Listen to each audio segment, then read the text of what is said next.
transform. Well, I'm going to share with you what his vision is versus the vision. People ask me all the time, what's the difference between Democrat and Republican? I get this all the time. I speak to a lot of colleges and universities. And I get these questions, what's the difference between Democrat and Republican? There doesn't be any difference today. Let me tell you what the fundamental difference is. Fundamental difference is what revolution do you think America descended from? Well, let me tell you the revolution I believe we descended from. We descended from the American Revolution. And the American Revolution is a different revolution than any one in the history of the world. What makes the American Revolution unique? Lots of revolutions all over the world have been fought for centuries. Why is ours different? Well, it comes back to a document. During the last campaign, the last few campaigns, maybe some Tea Party people here, and God bless them for resurrecting the Constitution of the United States and making that an important document.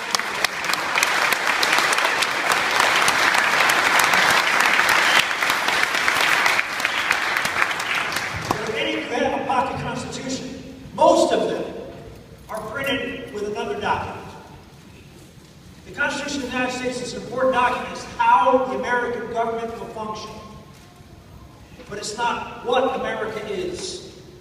That's a different document, and it's usually printed with it. And that is the Declaration of Independence.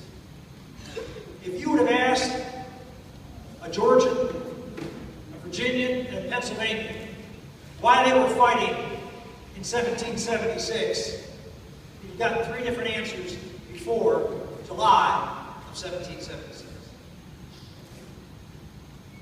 In July of 1776, we wrote a document that is unique in human history. Never been written before or after.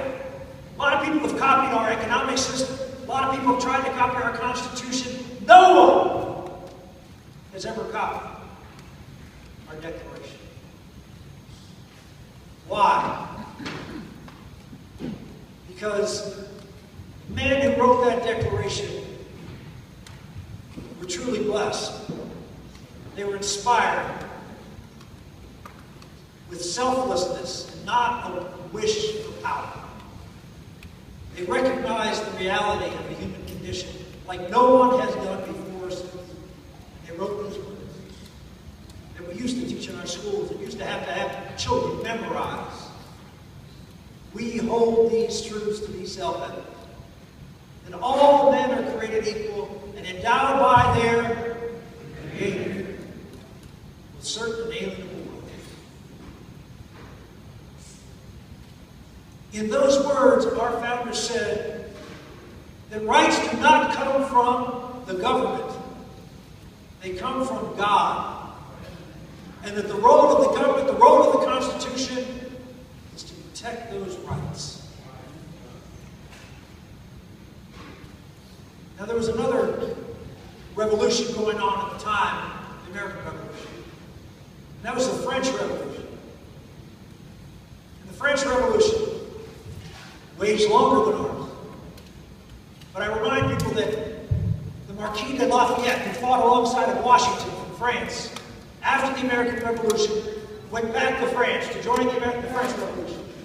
And he brought with him a picture frame. And in that picture frame were two places for documents. One was his own copy of the Declaration of Independence. The second was left right.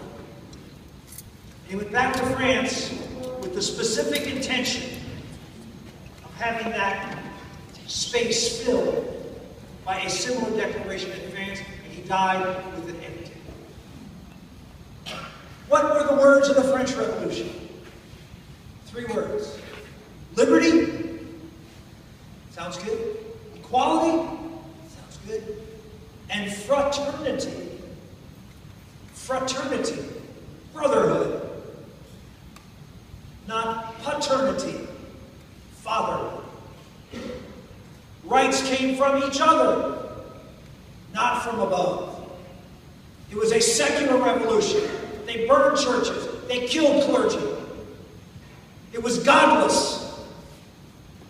And it led to the reign of terror, mob rule, and Bonaparte and an emperor who conquered Europe and pushed that form of government on all of Europe. Europe is a descendant of the French Revolution. So when you hear people say, oh, these folks want, these Democrats want to make us into European socialists, what does that mean? Go to any Western European country and you'll find that less than 10% of the people in that country go to church. Churches and museums, paid for by the government, otherwise they'd collapse because nobody goes to them. That is the future of America in the modern day Democratic Party, who wanted to expel God from their convention. You want to know what this struggle about is America? It's about who we are. Are we a country that still believes in God-given rights? It still believes rights can't be given to you by the government, because any right the government gives you, the government can take away. Any right the government gives you, the government can tell you how to exercise that right and tell you how to think and what to do. That's not America. I know there's a lot of people up here in Northwest Alabama who are thinking about maybe changing parties or moving the other way. And they want to know why. That's why. Because America is a unique beacon to the world. We are a country that still is filled with faith. Faith in what?